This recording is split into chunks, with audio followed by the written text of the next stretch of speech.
आप सभी का हार्दिक स्वागत है।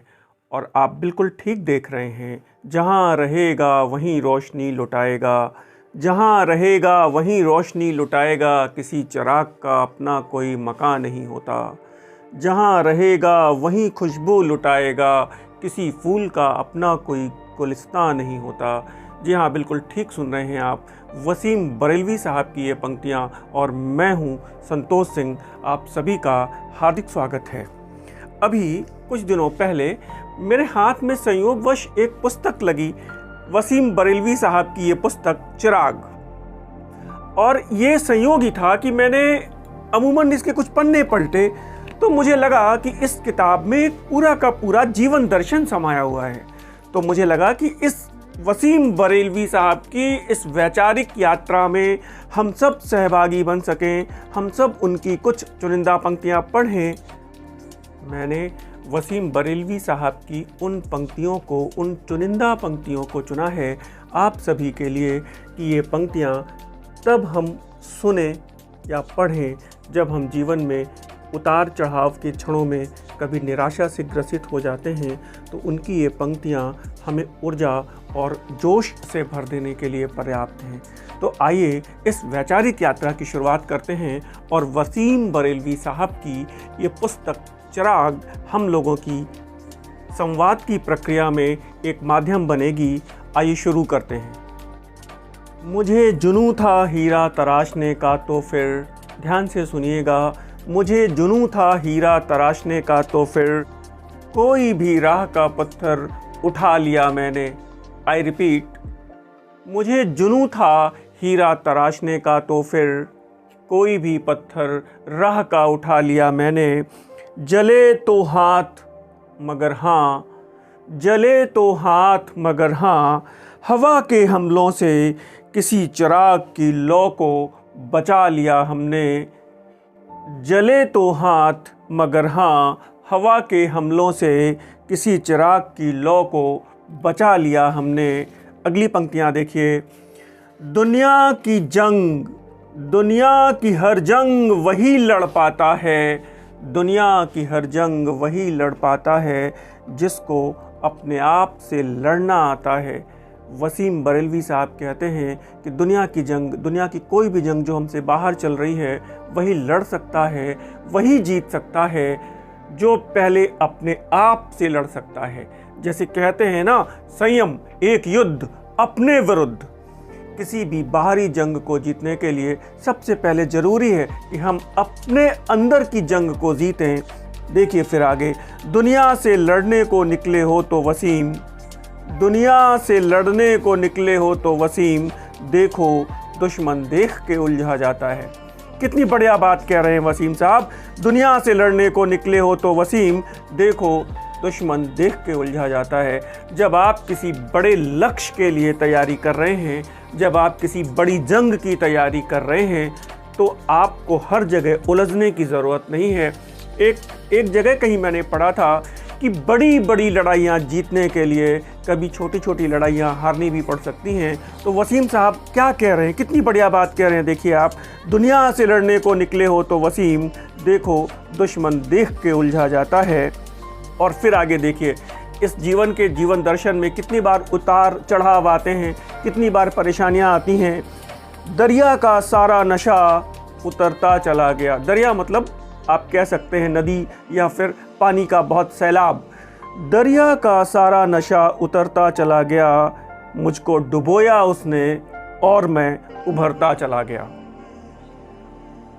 उसने डुबोया मुझको और मैं उभरता चला गया।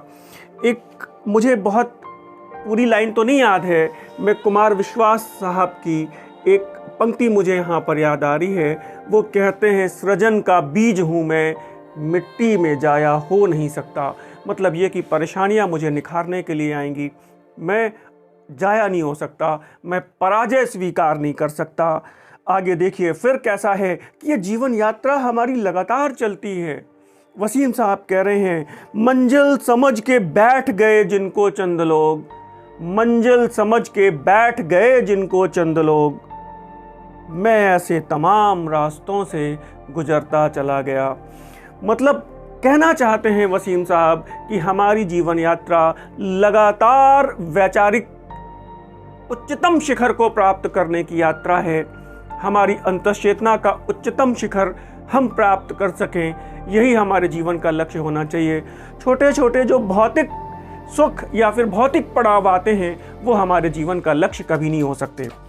मंजिल समझ के बैठ गए जिनको चंद लोग, मैं ऐसे तमाम रास्तों से गुजरता चला गया।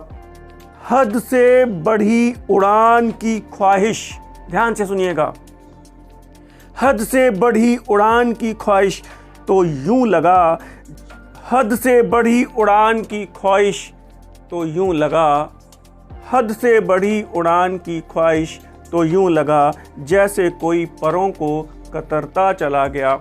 जब भी आप कुछ पाने के लिए निकलेंगे तो दुनिया आपके रास्तों में मुश्किलें खड़ी करेगी ही करेगी। आपको इन मुश्किलों से लड़ना होगा, जूझना होगा, उभरना होगा, गतिमान रहना होगा, बिना थके बढ़ना होगा। आगे देखिए कितनी बढ़िया बात, वही बात कह रहे हैं, किसी को भी किसी फन में कला में, किसी को भी किसी फन में मुकाम ऐसे नहीं मिलता, किसी को भी किसी फन में मुकाम ऐसे नहीं मिलता कि सांसें फूल जाती हैं पहाड़ों की चढ़ाई में। कितनी बढ़िया बात कह रहे हैं कि पहाड़ों पे चढ़ना है तो सांसें भले फूल जाएं, लेकिन पहाड़ की विजय, अपनी जीवन की चेतना की उच्चतम शिखर की यात्रा को मुझे प्राप्त करना ही होगा। वसीम साहब की पंक्तियां मुझे जीवन और जोश और ऊर्जा से एकदम तरंगित कर दे रही थी। मुझे लगा आपसे शेयर करते हैं। सफ़र मेरा किसी तूफान के डर से नहीं रुकता, सफ़र मेरा किसी तूफान के डर से नहीं रुकता, इरादा कर लिया तो फिर इरादा कर लिया मैंने।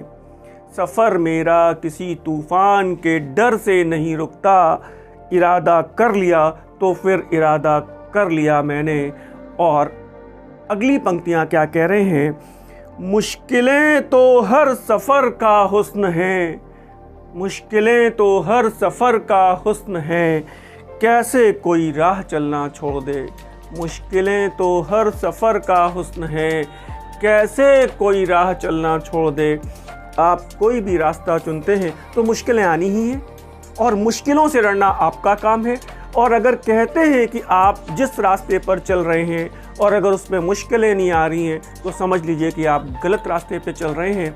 मेरा ये प्रयास आप सभी के लिए, आप जब भी निराशा के क्षणों में हताश हों, परेशान हों, तो मेरी ये क्लास, मेरी ये वीडियोज़ आप देख सकते हैं। आपको ज़रूर एक ऊर्जा और एक नवीन चेतना संचार करने में, अपने मस्तिष्क को एक बार पुनः रीप्रोग्राम करने में मदद मिलेगी। और मैं ऐसे ही छोटे छोटे वीडियोस के माध्यम से आपसे लगातार मिलता रहूँगा।